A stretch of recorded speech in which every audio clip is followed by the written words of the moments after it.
Boa noite, eu me chamo Lucas Eduardo Mendonça e eu estou com meu colega Eduardo Stipe. A gente vai falar sobre o tema da evolução dos processadores AMD. Só lembrando, é uma disciplina de arquitetura de computadores, Universidade Unidade. O conteúdo desse vídeo possui dados usados exclusivamente para o meio didático e dispõe de referências ao final do mesmo. Onde tudo começou. A AMD foi fundada por Jerry Sanders na cidade de Sunnyvale, nos Estados Unidos, em 1969. Inicialmente, a companhia chegou a fabricar produtos para outras empresas, como a Intel, mas em poucos anos a AMD optou pela independência, passando a oferecer ao mercado produtos de baixo custo. Em 1970, a empresa lançou o primeiro produto, o AM2501, que era um chip que fazia cálculos lógicos. Começou produzindo clones dos processadores 386 e 486, muito similares aos da Intel, porém mais baratos.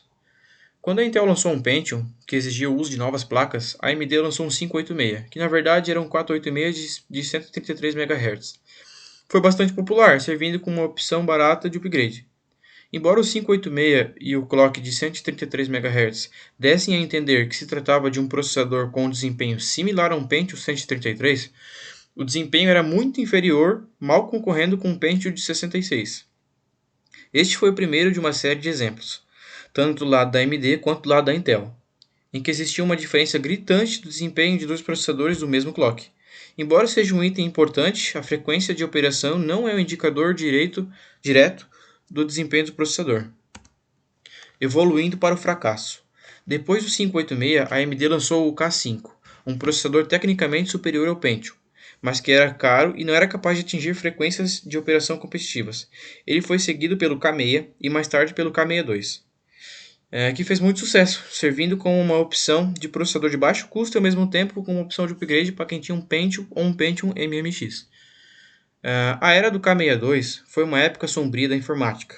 Não pelo processador em si, mas pelas placas mais baratas que inundaram o mercado. Aproveitando o preço acessível do processador, os fabricantes passaram a desenvolver placas de cada vez mais baratas e de qualidade cada vez pior, consequentemente, para vender mais, oferecendo PCs de baixo custo. A época foi marcada por aberrações. Um certo fabricante chegou a lançar uma família de placas sem cache L2, cujos capacitores sulfavam por conta que ficavam sobrecarregados, levando ao fim da vida útil da placa, depois de apenas um ano de uso. O recomeço. As coisas voltaram aos trilhos com o Athlon, que se tornou a arquitetura de maior sucesso da AMD. A primeira versão usava como formato de cartucho o slot A, similar ao Pentium 2 da Intel, mas incompatível com as placas para ele. Então foi sucedido pelo Athlon Thunderbird, que passou a usar formato de soquete utilizado até os dias de hoje.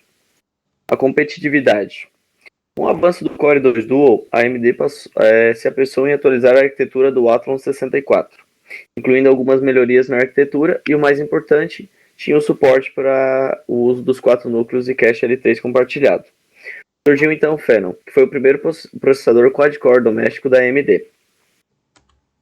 Competindo com o Celeron, a AMD produziu o Duron, um processador de baixo custo, idêntico ao Athlon, mas com menos cache. Em 2005, o Athlon foi descontinuado e o cargo foi herdado pelo Sempron.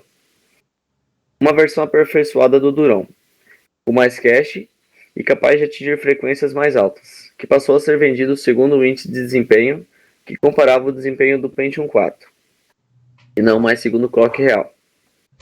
Por volta de 2000, surgiram as primeiras notícias do Sledgehammer, um processador de 64 bits que foi finalmente lançado em uma versão doméstica na forma do Athlon 64, que passou a ser o topo de linha da AMD.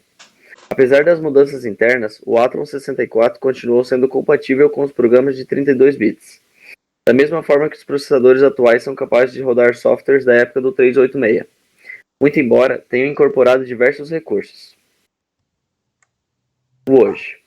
Hoje, a companhia é mundialmente conhecida pela fabricação de processadores, placas gráficas, entre outros, e pelo trabalho que alia a qualidade dos preços justos. Além disso, visando sustentar seu compromisso com a inovação, a AMD tem entre suas metas de atendimento as necessidades de empresas de todo o mundo. Desde seu nascimento, a empresa expandiu suas operações para 23 países. De acordo com a companhia, a AMD tem entre seus objetivos tornar a tecnologia mais acessível aos consumidores. Para isso, a mesma vem investindo em centros de pesquisas para colaborar com o avanço tecnológico mundial. E aqui estão algumas referências e onde nós tiramos todas as informações, que é o canal Tech, o hardware.com e o próprio site da AMD. Muito E é isso. obrigado. Boa noite.